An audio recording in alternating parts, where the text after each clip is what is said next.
జన్మదిన సందర్భంగా మొదట ఆకాశగంగా తీర్థంలో హనుమంతుని యొక్క అమ్మ అయినటువంటి అంజనీదేవి తపస్సు ఫలితంగా హనుమంతుని జన్మ ఆకాశగంగలో తిరుమలలో ఉద్భవించింది అని అందరికీ తెలిసిన విషయమే.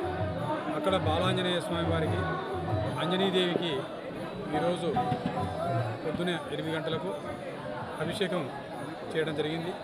అభిషేకానంతరం ఇప్పుడు అర్చన కూడా జరుగుతుంది.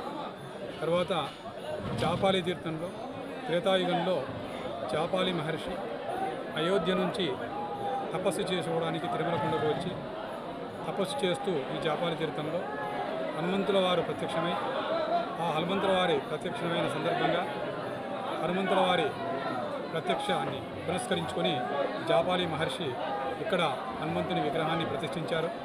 త్రేతాయుగం నుంచి జాపాలి క్షేత్రంలో హనుమంతుడు విశేష పూజలు అందుకుంటున్నాడు.